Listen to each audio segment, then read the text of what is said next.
Le ministre Lilian Juste Ibombo des Postes des télécommunications et de l'économie numérique et Mafouline, ambassadeur de Chine au Congo, ont exprimé le jeudi 18 octobre 2018 leur détermination de traduire dans les faits les acquis de la dernière visite officielle du président Denis Sassou Nguesso auprès de son homologue chinois Xi Jinping du 5 au 6 septembre 2018, notamment ceux portant sur les télécommunications et l'économie numérique. Au cours de l'audience que le ministre Lilian Juste Ibombo a accordée aux diplomates chinois, les deux interlocuteurs ont soutenu qu'il était de leur devoir de passer à l'application des ambitions de deux chefs d'État exprimées en Chine en septembre dernier. Nous avons parlé surtout de la concrétisation des acquis issus de la dernière visite de chef de l'État congolais en Chine. Lors de l'entretien entre les deux chefs d'État, beaucoup de projets de coopération ont été abordés, dont bien sûr ceux qui concernent la télécommunication et l'économie numérique. Pour Lilian Juste Ibombo, il était précisément question de parler de la finalisation de la troisième phase de couverture nationale en télécommunications qui permettra à renforcer les capacités de l'opérateur historique du Congo, à savoir Congo Télécom, et de rendre démocratique les coûts de connexion des ménages à la fibre optique. Nous avons essentiellement parlé de la finalisation de la troisième phase de la couverture nationale en télécommunications qui permettra à renforcer aussi les capacités de notre opérateur historique Congo Télécom. Et nous pensons que sous peu, nous allons lancer cette troisième phase. Donc voilà, notre travail à nous en tant que ministre de tutelle et son Excellence Monsieur l'Ambassadeur, c'est maintenant d'être sur le terrain et de matérialiser les ambitions des deux chefs d'État. Cette visite à la fois de travail et de courtoisie du diplomate chinois à Lilian Juste Ibombo, la première depuis la présentation le 9 avril 2018 de ses lettres de créance comme ambassadeur de son pays au Congo, a permis aux deux interlocuteurs de parler d'un domaine devenu en ce 21e siècle un moteur de croissance économique et un secteur transversal et indispensable à la coopération entre le Congo et la Chine. C'est ainsi que les deux hommes d'État n'ont pas manqué de préciser que le travail qui reste à faire, c'est de concrétiser les acquis du dernier voyage du président Denis Sassou Nguesso en Chine en actions concrètes.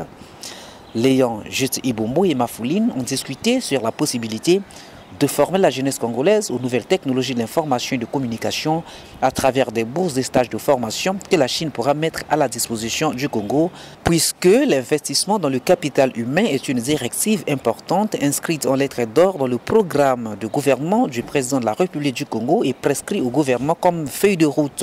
Il sied de noter que la troisième phase du projet de couverture nationale en télécommunications sera exécutée par la société chinoise Huawei en collaboration avec la partie congolaise. Au terme de cette audience, les deux parties ont tenu à rassurer l'opinion de la réunion des conditions pour le démarrage dans les meilleurs délais des travaux de cette troisième phase du dit projet.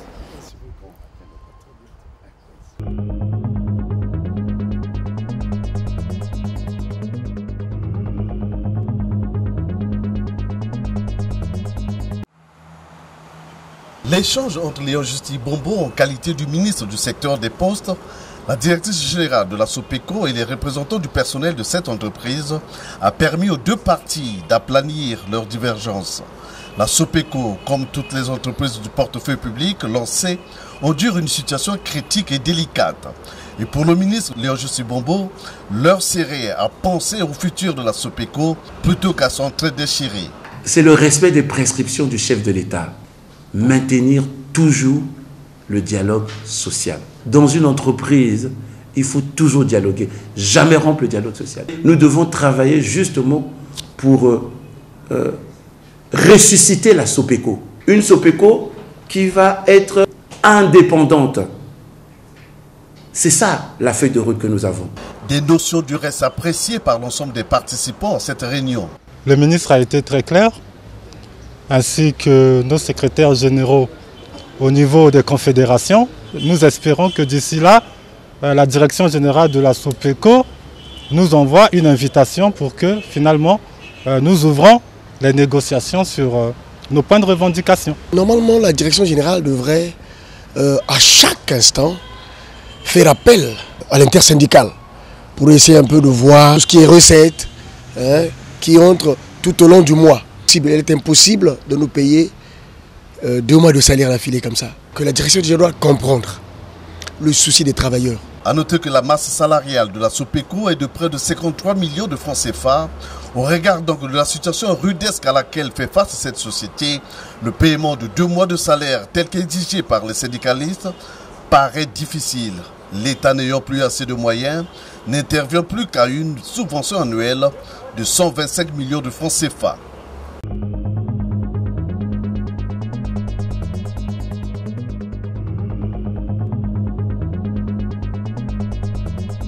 Initier les jeunes au langage de la programmation informatique constitue l'objectif essentiel de l'initiative mondiale Africa Code Week, dont la semaine dédiée au Congo a démarré le 22 octobre 2018 à Brazzaville grâce à une collaboration avec SAP et la fondation Bantu Hub avec le soutien de l'UNESCO, Google et plusieurs autres partenaires. Le ministre des Postes, Télécommunications et de l'économie numérique, Léon Justin Bombo, qui a officiellement lancé la formation, a souligné la nécessité d'inculquer aux jeunes les compétences dont ils ont besoin pour réussir au XXIe siècle. Le numérique qui représente de nos jours la nouvelle frontière du développement.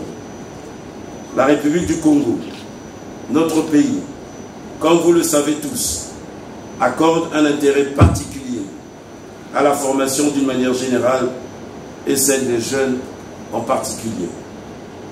C'est d'ailleurs l'un des axes prioritaires du projet de société de son Excellence M. Denis Sassou Nguesso, président de la République, chef de l'État, décliné dans la marche vers le développement, allant plus loin ensemble.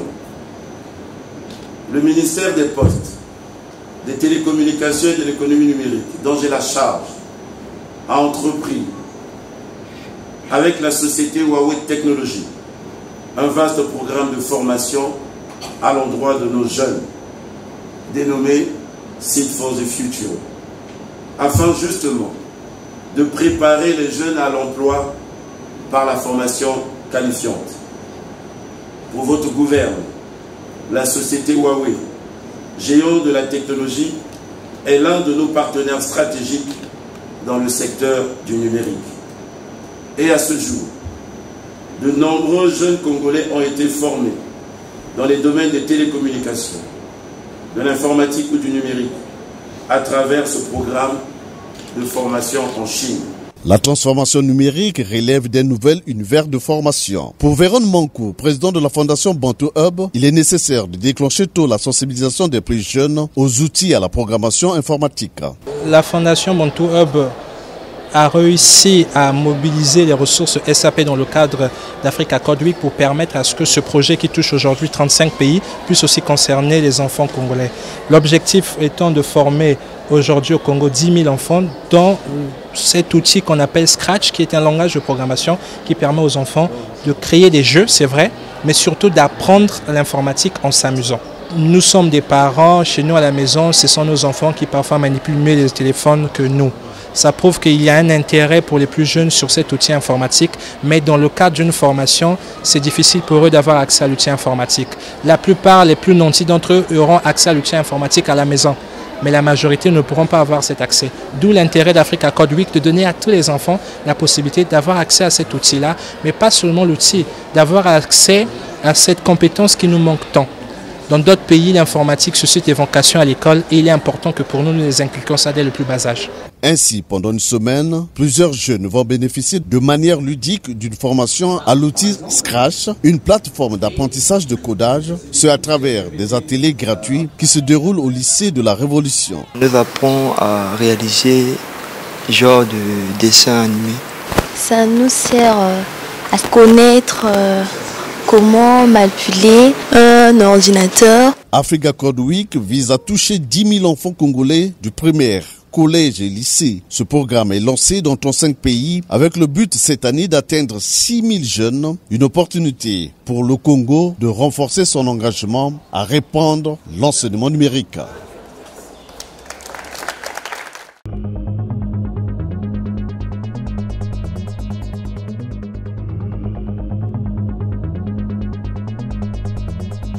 Au nombre des grandes mutations académiques adaptées aux besoins de compétences des sociétés, congolaises en particulier, il faudrait désormais compter sur Brazzaville MBA, Une journée entière a été consacrée à la présentation officielle de cette structure, ce en présence de 2 membres du gouvernement, en l'occurrence Léon Juste Ibombo des postes télécommunications et de l'économie numérique et de Bruno Jean-Richard Itois de l'enseignement supérieur. Ces 2 personnalités ont à tour de rôle amplement apprécié l'initiative, surtout dans le contexte actuel de la révolution digitale ou du numérique. Le numérique façonne notre société dans toutes ses dimensions. Notre quotidien est donc fortement influencé par le numérique, par de nouveaux outils qui apparaissent chaque jour. Leur potentiel est fabuleux, leur application infinie. C'est pour cela que je tiens à l'affirmer ici, devant vous et avec force. Le numérique, ce n'est pas l'avenir. Le numérique, c'est maintenant. C'est notre présent aussi. Le système éducatif tout entier doit s'en emparer. C'est d'ailleurs pour cette raison que son Excellence, M. Clément Mwamba, Premier ministre, chef du gouvernement, nous a enjoint de rendre compétitive notre économie à travers le développement de l'économie numérique. Le renforcement des capacités par de nouvelles formations et cursus avec la confiance numérique sont l'une des clés de l'atteinte des objectifs de cette prescription. Et c'est ce à quoi s'attelle le gouvernement, qui malheureusement, vous en conviendrez avec moi, ne peut pas le faire seul. Voilà pourquoi vos formations en ligne, disponibles dès cette année académique 2018-2019, qui se focalisent sur les sciences de gestion et le numérique, notamment les innovations blockchain, intelligence artificielle, use case, e-commerce, viennent à point nommé briser la barrière du savoir et de l'accès à l'éducation, quel que soit l'emplacement géographique. La transformation de l'enseignement supérieur congolais ne se joue plus désormais que sur le seul terrain de l'université publique. Le secteur privé a un rôle important à jouer. Je suis donc heureux de constater que les entrepreneurs congolais ont pris la juste mesure de l'enjeu que représente désormais le e-learning pour le Congo. C'est donc avec fierté que je soutiens le lancement d'African Campus.